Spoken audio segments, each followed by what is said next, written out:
안녕하세요. 저는 투명사회를 위한 정보공개센터의 조민지라고 합니다. 저는 오늘 여러분께 이 알권리와 정보공개에 대한 이야기를 조금 해보고자 합니다. 우선 이 알권리라고 했을 때 알권리가 무엇인가? 라고 할 때 보통 알권리는 이러이러한 겁니다 라고 먼저 이야기를 하는 것보다 알권리가 침해되었을 때 우리의 시민들에게 발생하는 그런 어떤 일들이 발생을 하는지에 대해서 조금 먼저 설명을 드리는 게 더 편할 것 같아요. 그들은 알려주지 않습니다. 어떤 걸 알려주지 않을까요? 보통 최근에 있었던 가습기 살균제 사건이 예를 들 수 있을 것 같아요. 위험한 화학물질을 쓰는데 그걸 구매하는 소비자들에게는 어떤 위험이 있는지에 대해서 알려주지 않아서 수많은 이런 시민들의 목숨을 앗아간 그런 사건이 있었고, 또 예를 들면 국회의원들이 세비로 활동을 하는데 그 세비를 어떻게 쓰였는지 어떻게 활용하고 있는지에 대해서 알려주지 않아서 굉장히 많은 예산 낭비가 되고 있다는 점이 또 있을 수 있을 것 같고요. 맨 오른쪽에 보이는 저 그 지도는 2015년에 메르스 사태 당시에 그때 정부에서 메르스 감염자들이 어디에 어떻게 돌아다녔는지에 대해서 공개를 하지 않았어요. 그래서 시민들이 불안감에 떨어서 시민들이 오히려 이 동네에 메르스 감염자가 있습니다. 이 지역에 조심하세요라는 의미로 메르스의 맵을 만들었어요. 이 메르스 사건 같은 경우에는 애초에 정부에서 메르스 감염자가 어떤 병원을 다녀갔는지조차 공개를 해주지 않았습니다. 때문에 병원에서도 굉장히 많은 감염자가 나왔는데 이후에 물어봤어요. 왜 병원에 감염자가 많이 왔다 갔다 했는데 시민들에게 그런 감염 경로들을 공개하지 않았느냐라고 했을 때 그때 당시 보건복지부 장관이 이런 말을 했습니다. 그 메르스 감염자들이 어떤 병원을 갔는지 공개가 되면 그 병원에 환자들이 안 오기 때문에 병원의 영업이익이 굉장히 손실될 것을 우려하였다라고 이야기를 했는데, 그야말로 그 정부에서 국민의 어떤 건강권이라든지 생명권이 더 우선시 되었는지 혹은 이런 병원의 영업이익을 더 우선시 여겼는지 확인할 수 있는 단적인 예가 되었습니다. 그렇기 때문에 이 이후로 계속 우리는 알 권리를 보장해라. 왜냐하면 우리가 건강해야 되기 때문에, 혹은 위험으로부터 피해야 되기 때문에, 혹은 우리의 세금이 어떻게 사용되었는지 알아야 하기 때문에 이런 알 권리가 필요하다라고 이야기를 했고, 지금 한창 코로나19 사태에 있어서 대한민국이 신속하고 발빠르게 이런 정보 공개, 투명하게 정보 공개를 하면서 세계적으로 굉장히 칭찬받는 그런 대응을 하고 있었게 된 거죠. 네. 그렇다면 이런 알권리가 그래, 알권리 너 도대체 뭐니? 라고 했을 때 우리나라는 이 알권리를 표현의 자유 안에 포함된다라고 이야기를 하고 있습니다. 실제로 우리나라 헌법에서는요, 이 알권리라는 문구가 그 헌법 조항에는 없어요. 다만 헌법재판소에서 이제 판결을 하기에는 국민이 국가 권력의 방해를 받지 않고 의사 형성이나 여론 형성에 필요한 정보를 적극적으로 수집하고 접근할 수 있는 권리. 이것을 알 권리라고 하고, 이러한 알 권리는 표현의 자유 안에 당연히 포함된다라고 이야기를 하고 있습니다. 좀 더 쉽게 이야기를 하자면 뭘 알아야지 시민들이 표현을 할 수 있다라는 의미입니다. 특히나 우리나라에서는 이런 알 권리 보장을 누가 적극적으로 해야 되느냐라고 이야기를 할 때 공공기관, 국가의 의무라고 두고 있습니다. 특히 이런 알 권리는 개인에 대한 어떤 사생활 정보를 알아야 되는 권리가 아니라 국가가 어떤 일을 하는지 국민들에게 충분히 제공을 해줘야지 국민들이 국가가 어떤 일을 하고 국민들이 실제로 필요로 하는 정책이 어떤 게 있는지 이야기할 수 있다라고 이야기들을 하고 있습니다. 그래서 저희 이런 알 권리 같은 경우에는 표현의 자유 안에 당연히 포함이 되고 있고, 우리나라는 현재 이런 알 권리를 정보 공개 제도라는 것을 통해서 시민들의 알 권리를 충족시키고 있습니다. 그러면 이런 알 권리를 구체적으로 실현시키는 방안인 정보 공개 제도에 대해서 조금 더 설명을 드리도록 하겠습니다. 우리나라는 정보공개 제도를 행정안전부라는 이제 중앙 부처에서 관할을 하고 있는데요. 이러한 정보공개 제도의 목적은 공공기관이 보유하거나 작성한 그런 정보들을 공개함으로써 국민의 알 권리를 보장하고 국정에 대한 국민의 참여와 국정 운영의 투명성을 확보하는 데 있다라고 이야기를 하고 있고, 법적으로는 공공기관의 정보공개에 관한 법률로서 이러한 정보공개 제도를 시행하고 있습니다. 우리나라 정보공개법에서 이 정보공개를 두 가지로 나누고 있습니다. 하나는 정보공개 청구와 하나는 사전정보공개라는 제도입니다. 정보공개 청구는 말 그대로 시민들이 이러이러한 정보가 필요하니까 공개해주세요라고 요청하는 행위, 거기에 따라서 공공기관이 어떤 정보를 공개하는 그런 제도이고요. 사전정보공개라는 시민들이 굳이 이러이러한 정보를 주세요라고 이야기를 하지 않더라도 공공기관에서 알아서 이런 정보들은 시민들에게 굉장히 필요한 정보인 것 같아 라고 이야기를 하고 사전에 청구 없이도 자발적으로 공공기관에서 사전 공개를 하는 것을 사전정보공개라고 이야기를 하고 있습니다. 사전정보공개의 예를 조금 들어볼게요. 이거는 그 교육부에서 운영하고 있는 대학알림이라는 사이트입니다. 이 사이트 안에 들어가시면요, 모든 대학의 웬만한 정보들을 알 수 있습니다. 어떤 대학이 얼마만큼의 등록금을 받는지, 혹은 어떤 대학의 1인당 평균의 도서 수는 얼마인지, 혹은 교원 1인당 학생 비율은 얼마나 되는지, 그리고 기숙사 수용료는 얼마큼 되는지, 이런 정보들을 굳이 정보공개 청구하지 않더라도 이런 대학과 관련된 정보들을 충분히 확인을 하실 수 있습니다. 경희대를 예를 들어볼게요. 이게 경희대학교 홈페이지입니다. 여기 들어가 보시면요, 경희대학교 총장의 업무 추진비 사용 내역도 확인을 하실 수 있습니다. 당연히 이 대학 운영은 학생들의 등록금과 그 정부의 공적인 자금이 투입되는 그런 그런 공공기관, 공공시설이기 때문에 이러한 비용을 어디에 어떻게 사용하는지 당연히 사전에 이렇게 공개를 하게끔 되어 있죠. 그런데 이렇게 사전 공개를 각 공공기관에서 알아서 잘 공개를 하면 참 좋겠지만 그들은 많은 것을 감추려고 하죠. 그렇기 때문에 정보공개 청구를 많이 해야지 사전공개가 확대되는 편도 있습니다. 실제로 사립대 총장의 업무추진비 사용 내역이 홈페이지에 사전에 공개되어 있는 그 케이스가 몇 년 안 됐습니다. 왜냐하면 사립대학에서도 이제 총장님의 업무추진비 내역을 자세하게 공개를 해야 된다라는 요구를 많이 받은 적이 없기 때문이에요. 예를 들면 한 계명대 학생의 예시인데, 계명대 학생이 사립대학도 정보공개 청구가 가능한데 그러면 우리 대학의 총장의 업무추진비는 어떻게 사용했을까라고 정보공개 청구를 합니다. 근데 계명대에서 비공개를 해버려요. 그 이유는 어떤 영업 비밀이다, 어디 가서 얼마나 카드를 썼는지 그 사업장에 비밀이 드러난다라는 취지로 비공개를 했지만, 결국에는 이런 비공개를 근거로 이 학생이 학내에서 이런 그 공개 토론회를 하면서 그러면 등록금을 실제로 내는 학생들은 이 총장의 업무 추진비가 공개되어야 될까요? 말아야 될까요? 라고 공개적으로 액션을 취합니다. 그 이후로부터 이런 많은 학생들의 포스트잇 공개가 필요하다. 왜냐하면 우리의 등록금으로 이루어진 학교 재정에 대해서 투명 공개가 필요하다라는 그런 공감을 얻고, 이후에 몇몇 사립대학에서도 당연히 이렇게 총장의 업무 추진비를 공개하게끔 하는 그런 사례를 이루게 되었습니다.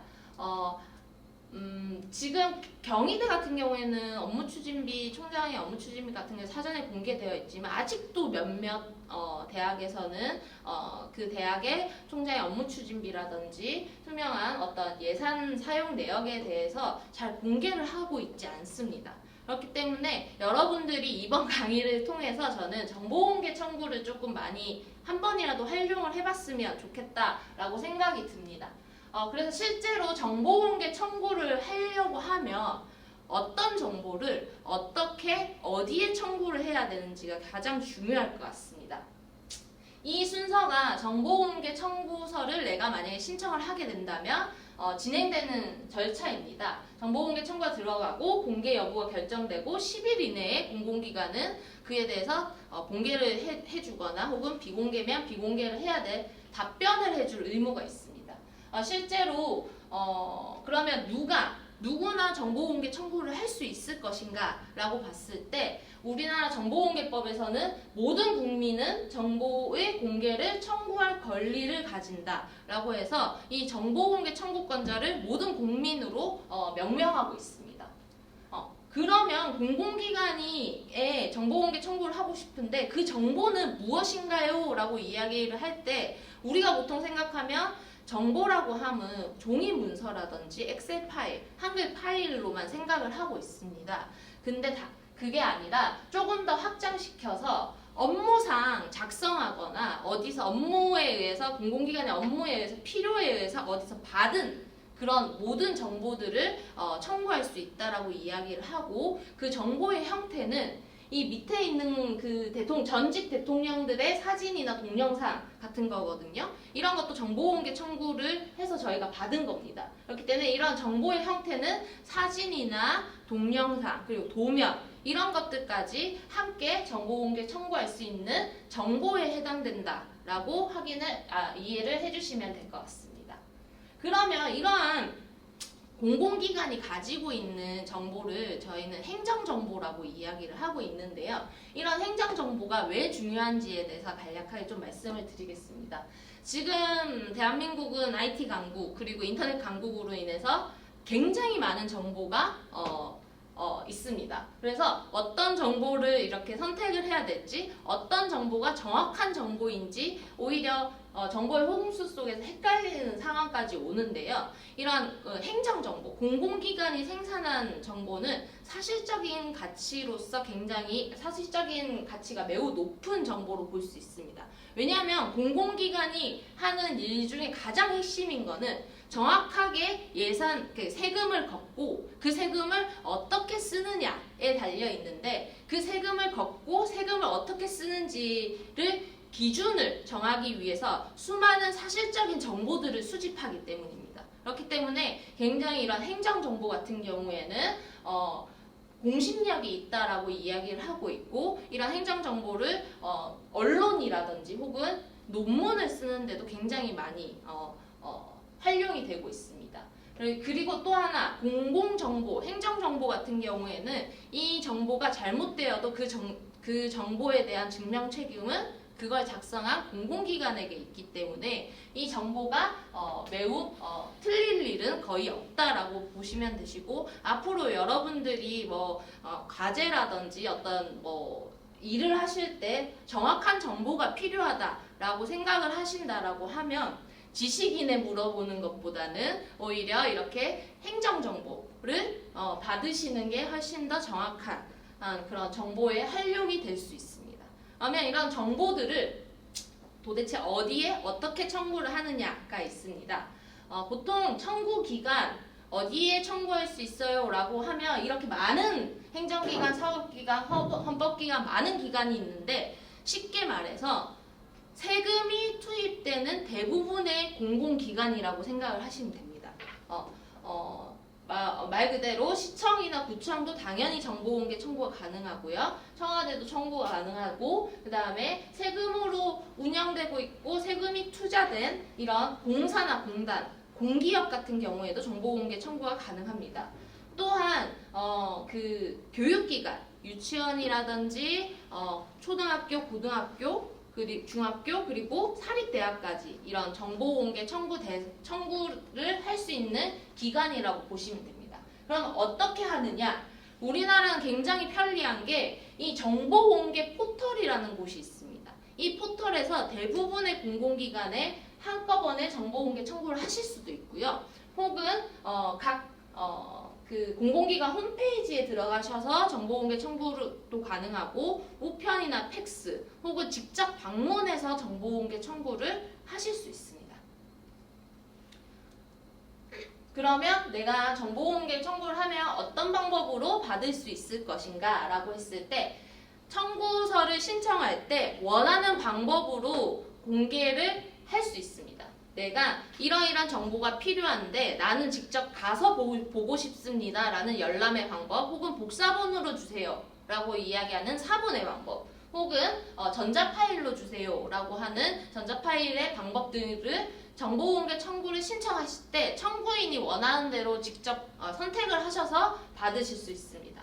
그러면 정보공개 청구가 들어가면 공공기관은 이런 청구받은 정보를 모두 다 공개할 것인가 라고 이야기를 할 때 모두 다 공개할 것은 아니고요. 10일 이내에 이 정보가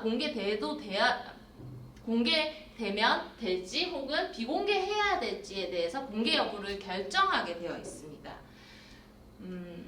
원칙적으로는 모든 공공기관이 가지고 있는 정보는 공개가 원칙입니다. 다만 이 법률에서 정하는 8가지 사안에서만 비공개가 가능한데요. 여기서 말하는 법률은 정보공개법에서 정하고 있습니다. 이 8가지 사안에서는 어떤 것들을 비공개하는지 잘 살펴보면 실제로 공공기관에서는 개인의 금융정보라든지 개인의 주소 이런 개인정보를 굉장히 많이 가지고 있기도 하고 혹은 국가안보와 관련된 무기 배치와 관련된 이런 정보들을 가지고 있기도 합니다. 이런 정보가 무차별적으로 공개되면 당연히 안 되겠죠. 그렇기 때문에 국민의 사생활을 보호하기 위한 정보라든지 혹은 국민의 안전을 위해서 비공개되어야 할 그런 정보들을 법률로서 8가지 사안에서만 비공개를 할 수 있다라고 이야기를 하고 있고요. 그래서 공공기관에서는 공개 혹은 비공개 혹은 공개된 정보와 비공개된 정보가 같이 있는 그런 정보를 정보공개 청구 신청을 하시면 전부 다 비공개를 하는 것이 아니라 비공개되어야 될 부분을 가리고 공개를 해주는 그런 부분 공개의 결정을 할 수도 있고요. 혹은 공공기관에서 정보공개 청구 접수를 받았는데 이 정보는 우리 공공기관이 가지고 있지 생산한 문서도 아니고 혹은 업무상 어디에서 받은 문서도 아니다. 아예 정보가 없다라는 의미로 부존재 결정을 내릴 수 있습니다. 이건 뭐냐면요. 오늘 이번 시간이 굉장히 짧기 때문에 실제로 아까 제가 말씀드린 정보공개 포털이라는 시스템에서 어떻게 정보공개 청구 기간을 찾고 정보공개 청구서를 어떻게 그 내용을 적고 혹은 청구가 그러면 끝났을 때 그 결과를 어떻게 받는지에 대해서 말 그대로 정보공개 시스템 이용 방법인데요. 이 부분은 제가 나오는 영상으로 링크를 드렸으니 혹시나 실제로 정보공개 청구를 직접 해보실 분들은 이 영상을 조금 참고를 하셔서 정보공개 청구를 진행을 해주시면 좋을 것 같습니다. 그러면 정보공개 청구를 해서 과연 어떤 우리 사회에 변화를 일으킬 수 있는가에 대해 몇 가지 사례를 알려드릴게요. 이거는 2016년에 청년들이 모여서 대학 입학금이라는 게 있는데 이게 학교마다 금액이 다 다른데 이런 금액은 어떤 산정 근거를 통해서 결정되는지 그리고 대학 등록금 도대체 어디에 쓰이는지 왜 걷는지에 대해서 궁금한 거예요. 그래서 학생들이 모여서 사립대학에 정보공개 청구를 합니다. 대학 입학금은 어디에 왜 어떻게 쓰이나요? 라고 정보공개 청구를 했는데 서울 34개 대학의 입학금에 관한 정보공개 청구 결과 6개 대학은 아예 무응답을 해버렸습니다. 현재로서는 정보공개법에서 정보공개 처리를 하지 않아도 처벌을 받진 않습니다. 다만 행정적인 제재를 가할 뿐이죠. 그래서 6개 대학에서는 무응답을 했고 나머지 28개 대학에서는 어떤 답변이 왔냐면 입학금 산정 기준이 없습니다. 혹은 회계 처리를 따로 하고 있지 않기 때문에 입학금이 어디에 사용되었는지 확인할 수 없습니다라는 답변을 받은 거죠. 그래서 이 학생들이 이 답변을 가지고 기자회견을 하고 그리고 반값 등록금 투쟁과 연관시켜서 이 등록금 말고 이제 입학금 같은 경우에는 없애야 된다라는 주장을 시작하게 되었습니다. 이러한 청년들의 목소리, 학생들의 목소리를 담아서 정치권에서는 그래서 2018년부터는 국공립대학에서는 입학금을 받지 않겠다라고 이야기를 하고 전면적으로 법을 개정해서 2023년부터는 대학 입학금이 이제 폐지되는 그런 결과를 이루어냈습니다. 실제로 이 친구들이 주장을 할 때 입학금 왜 써요? 어디에 써요? 이거 필요 없는 거 아닙니까? 없애세요 라고만 주장을 했다라고 하면 그 목소리가 많게 전달되지 않았을 겁니다. 근데 대신 정보공개 청구의 방법을 통해서 학교의 공식적인 입장 그리고 답변을 듣게 된 거죠. 산정 기준이 없고 어디에 어떻게 쓰이는지 없다라고 했던 그런 대학들의 공식적인 그런 답변을 가지고 활동을 했기 때문에 훨씬 더 많은 시민들이 공감하고 많은 학생들이 공감해서 결국에는 대학 입학금 폐지로까지 이루어지는 그런 결과를 나타냈습니다. 다음으로는 지금 요즘 한참 스쿨 미투가 좀 이야기가 되고 있는데 제가 활동하고 있는 정보공개센터에서는 2013년부터 계속 교육부에 정보공개 청구를 했습니다.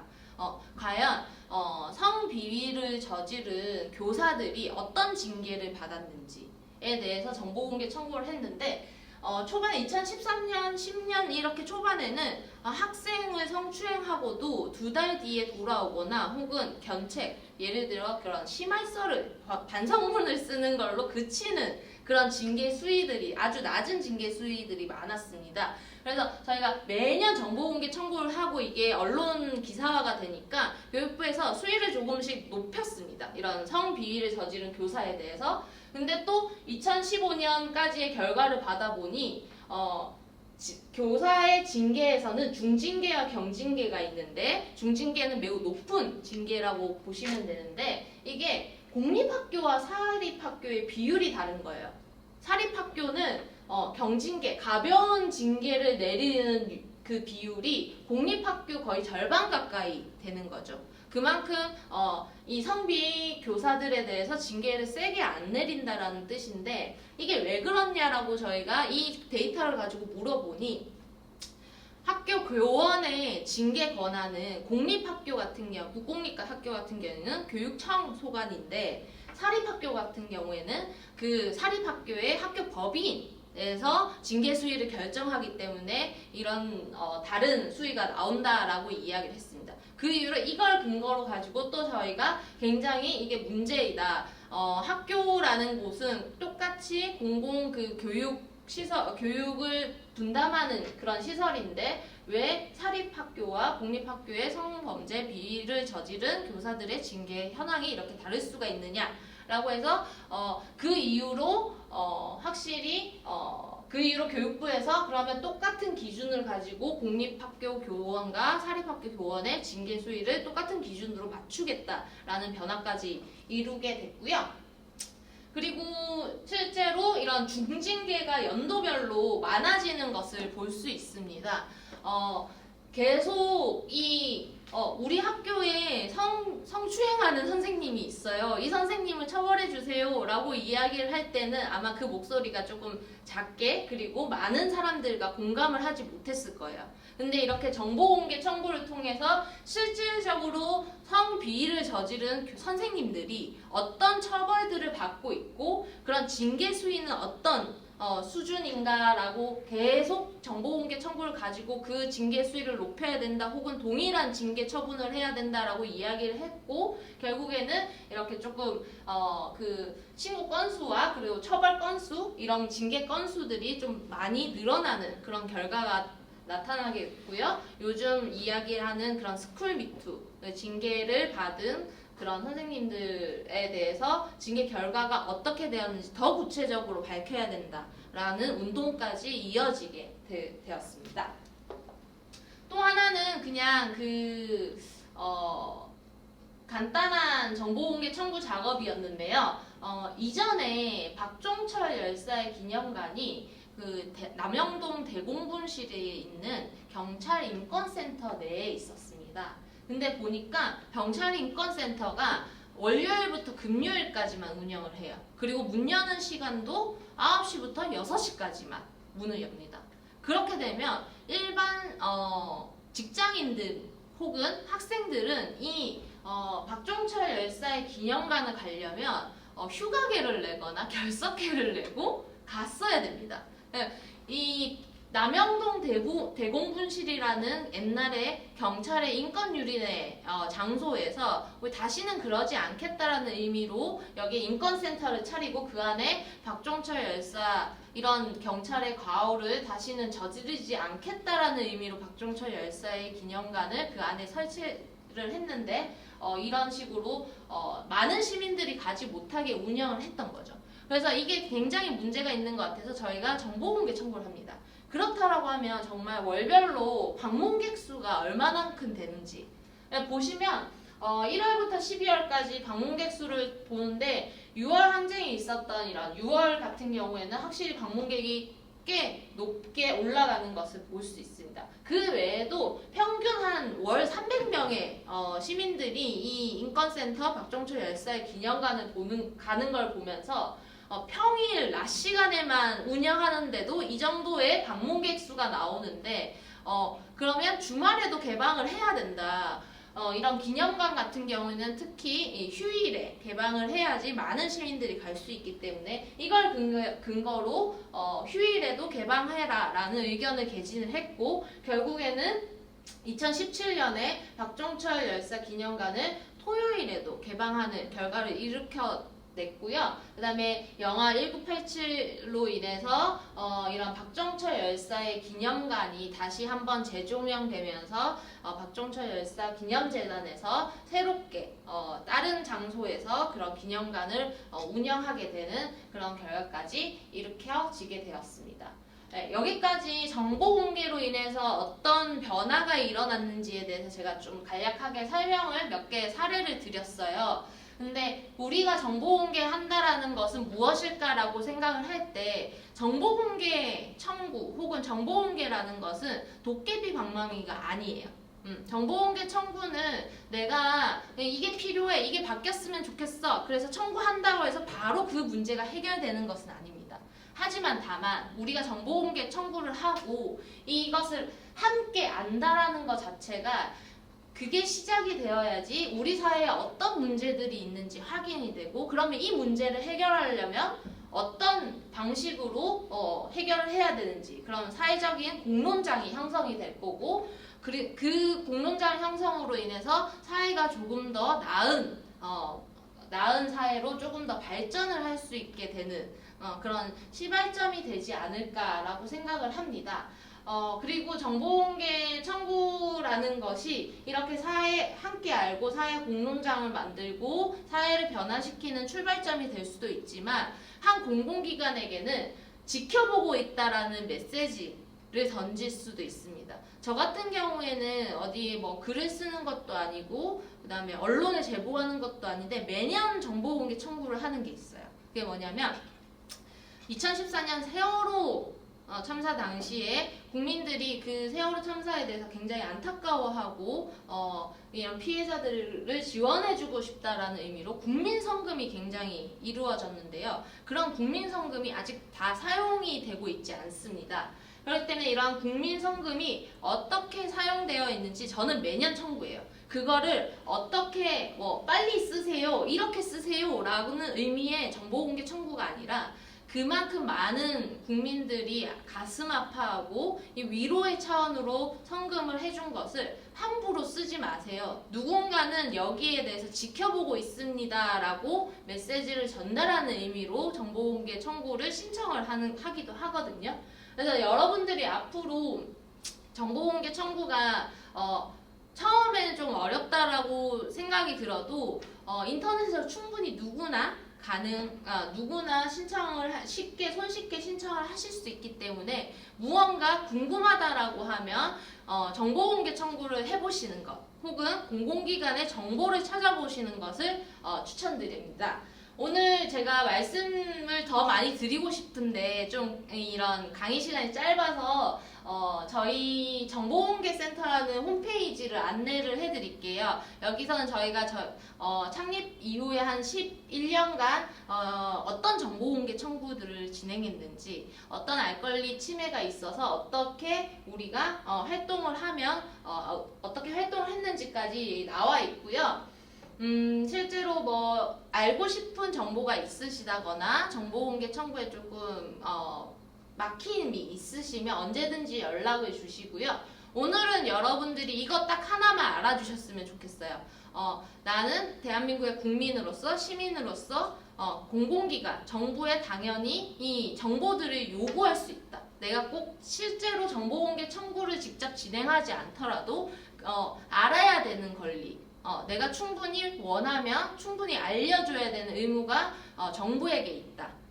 그리고 나의 알 권리는 나의 어떠한 시민으로서 내가 무언가를 주장하기 위해서 가장 출발점이 되는 것이 나의 알 권리다라는 점을 좀 알아주시면 좋겠고요. 기타 문의가 있으시면 언제든지 이 정보공개센터로 문의를 주시면 감사하겠습니다. 네, 강의를 들어주셔서 감사합니다. 끝내겠습니다.